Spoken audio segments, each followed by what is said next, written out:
Children, as I told you कि air is a mixture of gases and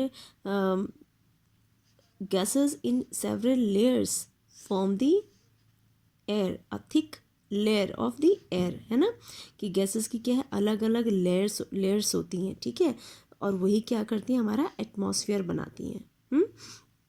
तो जो ये एटमॉस्फेयर है, ये बेसिकली जो ये लेयर्स हैं ये बेस्ड होती हैं टेम्परेचर पर, ठीक है, और अर्थ के 800 किलोमीटर अबव तक क्या है, एटमॉस्फेयर है, ठीक है। सपोज दैट कि ये अर्थ है और इसके अर्थ के 800 किलोमीटर तक ऊपर तक क्या है, एटमॉस्फेयर है, उसके ऊपर एटमॉस्फेयर नहीं है, आपको एयर नहीं मिलेगी, कोई भी गैसेस नहीं मिलेंगी, है ना।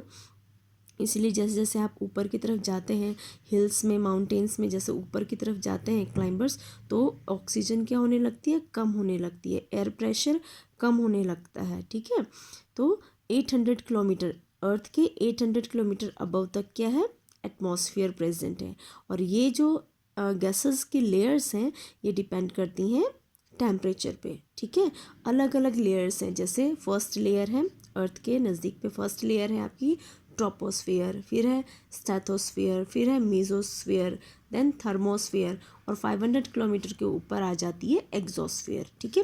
तो ये अलग अलग लेयर्स हैं गैसेस की, ओके, जो मिल करके एक मोटी सी लेयर बनाती हैं, that is atmosphere, okay, understood.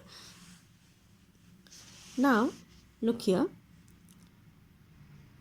The amount of water vapour present in air is called humidity.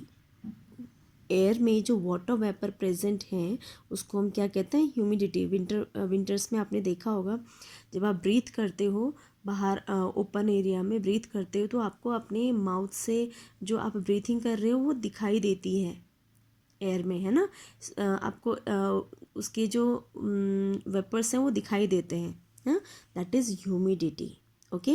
The water vapour present in air is called humidity.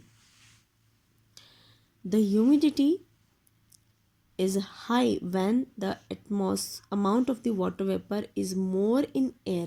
Humidity ज़्यादा होगी जब एयर में क्या है, वाटर वेपर्स ज़्यादा होंगे। तो ह्यूमिडिटी कौन से सीज़न में ज़्यादा होगी चिल्ड्रन, रेनी सीज़न में, ठीक है, क्योंकि रेनी सीज़न में एयर में वाटर वेपर्स ज़्यादा होंगे, okay.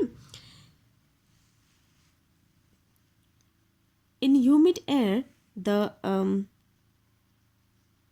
perspiration from our body surface does not evaporate quickly, so we feel uncomfortable. We can feel the humidity in air before and after the rain, है ना। जैसे इन rainy season में क्या होता है, अगर हमारे क्लोथ्स कभी वेट हो जाते हैं तो उनको ड्राई होने में थोड़ा टाइम लगता है ना। कैसे होते हैं, एकदम मतलब उनमें वाटर भी नहीं होता है, और वो कैसे होते हैं, हल्के से मॉइस्चर से होते हैं, है ना। तो हमको कैसा अनकंफर्टेबल सा फील करते हैं हम लोग, ठीक है। और वैसे अगर समर्स में हमारे क्लोथ्स क्या हो जाते हैं, वेट हो जाते हैं, तो इजीली ड्राई हो जाते हैं। So the humidity is more in the rainy season, before the, ठीक है, before and after the rainy season, okay. So what is humidity, the water vapours present in the air is called humidity, okay.